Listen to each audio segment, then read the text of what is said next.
Hi everyone. Abhyangam, self-massage is probably one of the things that I've picked up from Ayurveda that I have most enjoyed and most benefited from. And there's loads of benefits of doing a massage, and going for a professional massage as well is obviously a very good thing. And we'll go over them as we go through the weeks. But today what I wanted to do is just do a very quick video to show you how I massage my body in the morning. First thing is the oils. You can use any kind of massage oil, but depending on whether you have skin issues, whether you're pitta aggravated, whether you're vata aggravated, will depend on what oil might be best for you. But to all intents and purposes, I use good old standard sesame oil, which is pretty safe for all constitutions. But coconut oil, even olive oil, these things are good, but not vegetables or sunflowers oil. But any kind of massage oil is going to be a good thing.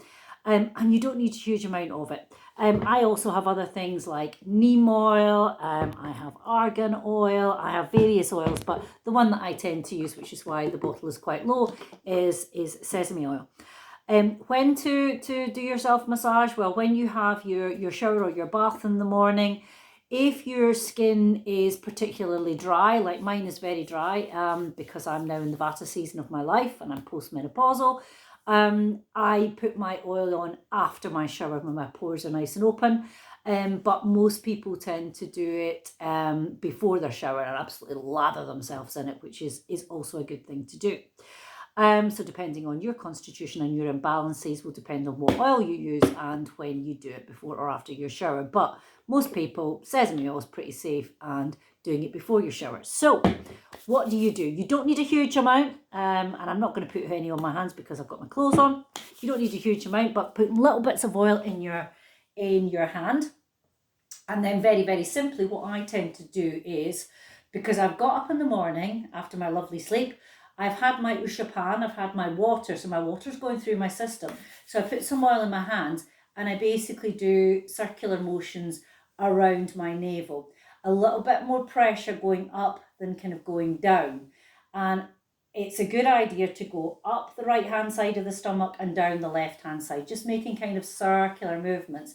Again, working in the kind of same way that your intestine works, your digestive system works. Okay, so a little bit of oil, do circular movements, another little bit of oil, and again we then go into the large colon, so again into the small of the back, another little bit of oil, then we tend to go a little bit higher up the back, maybe get into the kidneys, depending on how much you can, how far you can reach.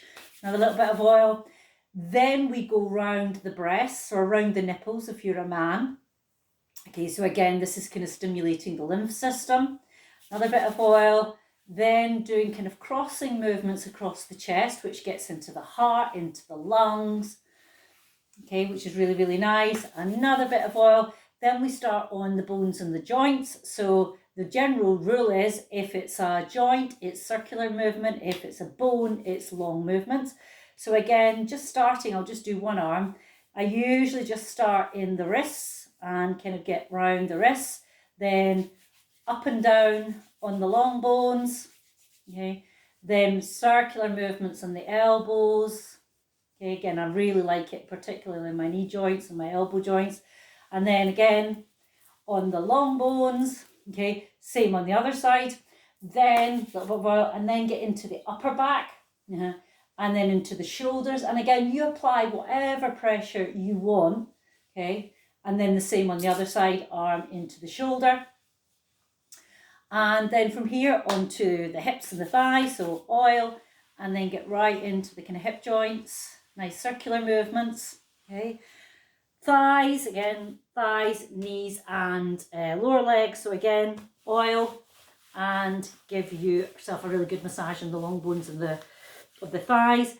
Knee joints, cover the knees, again, I find this is a lovely movement where you just get your thumbs and you just make kind of circular movements around the knee joint.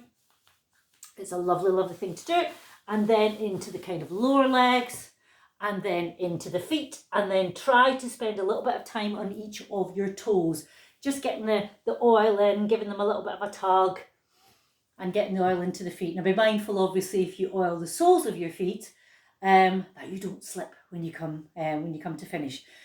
After that, then basically a tiny little bit of oil. And again, I just massage my face. I do nice upward movements on my neck, the back of the neck and the side of the neck have already been done. A little bit in the face. And then the last thing I do is my hands. And very, very simply again, just to use up any last oil that's on your hands, kind of getting into the fingers and giving everything a nice massage. So there you have it. It's super, super simple. And it literally takes, 5 minutes to do. So while your shower is warming up or your bath is running, you can be doing your Abhyangam. Okay, enjoy.